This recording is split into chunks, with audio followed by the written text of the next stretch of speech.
Today, I'm going to explain a horror mystery movie called The Vault. Spoilers ahead. Watch out and take care.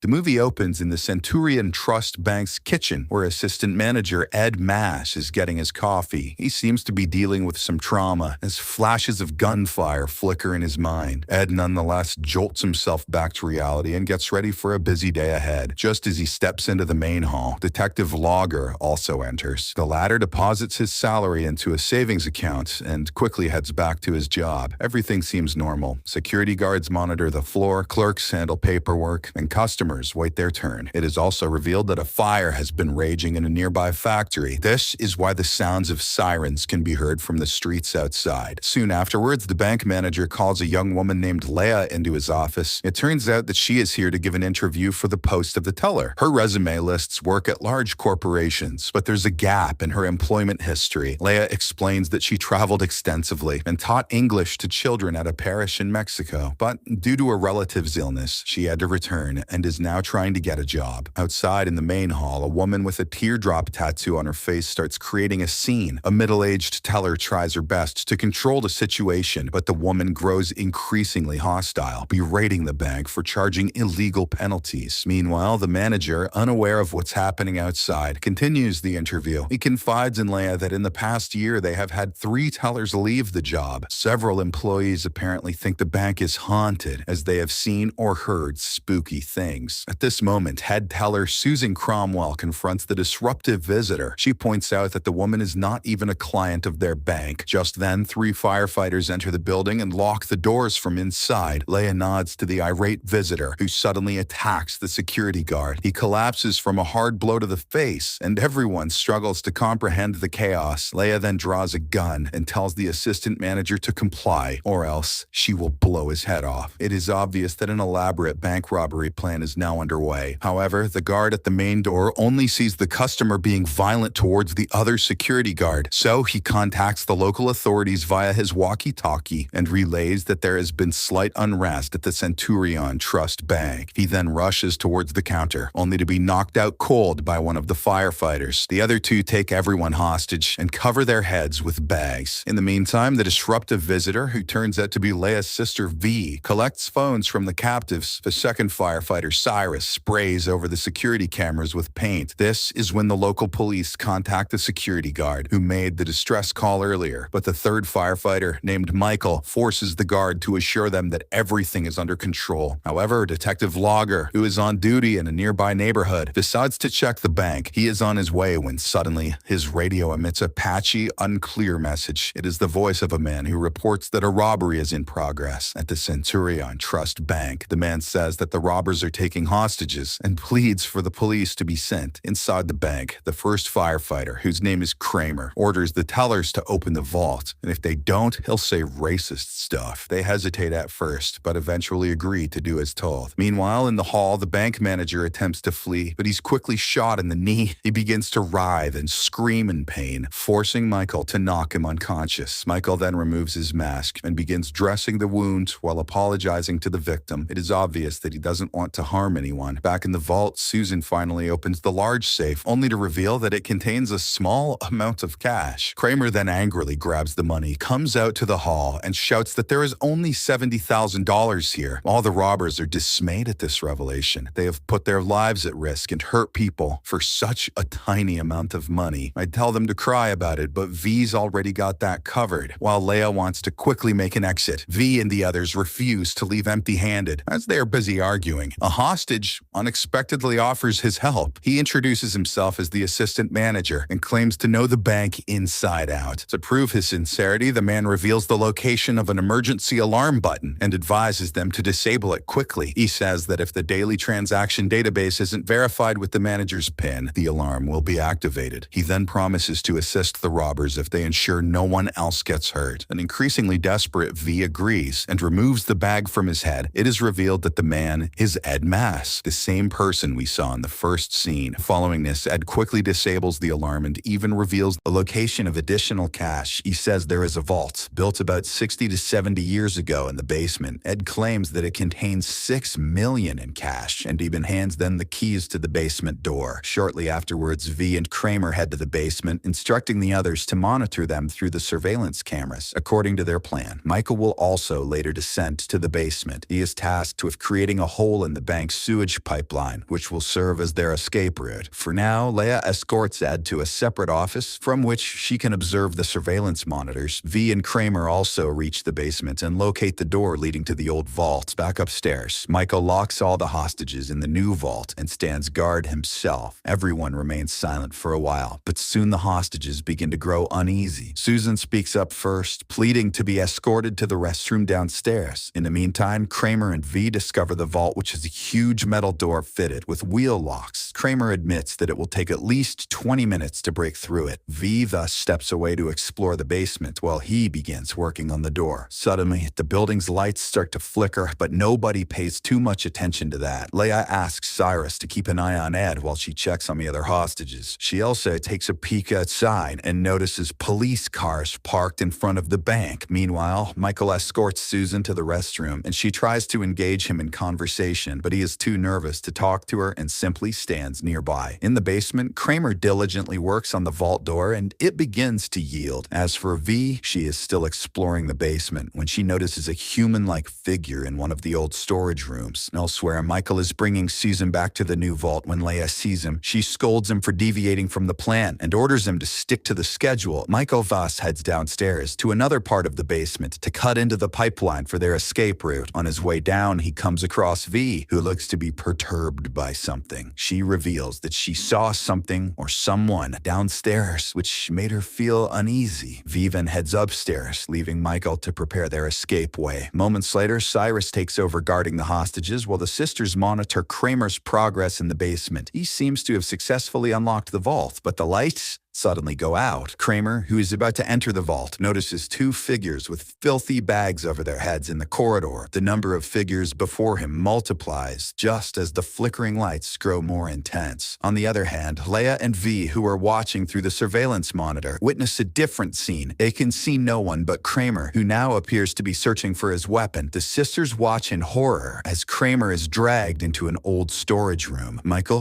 who is also in the basement, hears his blood-curdling screams. Moments later, confused by what's happening, Leia asks Cyrus to count the number of hostages. The lights flicker again, and the door of the new vault slams shut. This means that the hostages, as well as Cyrus, are now trapped inside. Rather spookily, the door from the main hall to the basement also gets locked. As the two sisters try to open it up, Cyrus begins to see something strange inside the new vault. He notices a person in a white mask among the captives, prompting him to grab his shotgun. Soon after, a group of captives in filthy bags appears out of nowhere and advances on him. The person in the white mask then shoves the shotgun into Cyrus's mouth. Similarly, in the basement, several unknown figures begin to repeatedly stab Kramer. These ghosts have guns and knives. In the main hall, the lights come back on, and V finally manages to open the door. Leia, on the other hand, goes to check the new vault and comes across a strange sight. Cyrus is nowhere to be seen, but the hostages are seated exactly as before. Back in the basement, Michael discovers Kramer tied to a chair with his eyes brutally gouged out. He seems to be pleading with someone, begging them not to do something, but seconds later, he suddenly grabs his drill and punctures his own skull. Upstairs, Leia is confronting Ed when the phone abruptly rings. She answers, and Detective Logger, who is on the other side, demands to speak to whoever is in charge. Leia responds that she will leave all the hostages in 30 minutes if the police don't do anything stupid. She then tries to determine who tipped off the police and concludes it must have been the head teller, Susan. Following this, Leia goes to Susan and inquires about what's happening in the basement. She wants to know if it's something supernatural or just a trap, although hesitant at first. Susan eventually opens up and recounts an incident from 1982. Apparently, a deranged man tried to rob the bank and held all the employees hostage for days, but the police refused to comply with his demands, and the robber thus made the employees shoot each other. Ever since that that incident, no one goes to the basement of the bank, not even the security guards. Obviously, Leia doesn't believe the story and threatens to disfigure Susan. Couldn't you just hurt me? No, I'm gonna disfigure you. This tense moment is interrupted by Michael, who seems to be shaken. He tells Leia about Kramer's death and insists they leave as soon as possible, as something is wrong with this bag. At this moment, V also appears with a bag full of money. Leia quickly informs her about Kramer's death and the police presence outside. She then examines the cash, but shockingly finds that every single one of them is from 1982. Well, that makes sense if no one's gone down there since then. Why is that a twist? Realizing that the situation is spiraling out of control, Leia interrogates the guard. She is trying to understand the scenario outside and what the police will do next, but the guard advises her to release the hostages and save herself. Following this, Leia heads back to the office where she had interrogated Susan. Before she can ask anything, she notices the indicator for an outgoing call on the office phone. She picks up the receiver and hears the distress call from someone. A patchy, unclear male voice reports that a robbery is underway at the Centurion Trust Bank. This is exactly the same call that Detective Logger had heard earlier. Meanwhile, Michael returns to the basement and finishes cutting into the pipeline. He is wrapping up his work when suddenly he hears someone nearby crying for help. Michael rushes towards the sound and finds an injured woman on the floor, but she unexpectedly transforms into a charred corpse and reaches out toward him. A terrified Michael has no option but to flee from the spot. Sometime later, V heads downstairs and sees Michael pouring gasoline on the floor. He pleads with her to escape the bank, but refuses to leave himself. A visibly emotional V then hugs him tightly and finds the exit while Michael sets the corridor on fire. He is attempting to block the escape route from the ghostly pursuers, but also unwittingly activates the fire alarm. Upstairs, Ed tells Leia that now the police will be forced to come in. He begs her to let all the hostages go, and rather surprisingly, Leia obliges. She releases the assistant manager and hands in the knife to free the other hostages. Leia then grabs the bag of money and heads to the basement. The bank security officer begs her not to go down there, but she ignores his warnings. Shortly afterwards, police storm the building and fire at the escaping Leia. She falls on the staircase, injuring her leg, but continues towards the pipeline. On the other hand, all the hostages flee, except the assistant manager, Ed, who silently stands there. As Leia reaches the pipe opening, she suddenly hears Michael's voice and heads to the old vault, but the doors begin to close, and now she's trapped with several ghosts who have filthy bags on their heads. Just when all hope seems to be lost, Michael arrives in the nick of time to pull her out. He then tells her to run and stays behind to hold off the ghosts. Michael,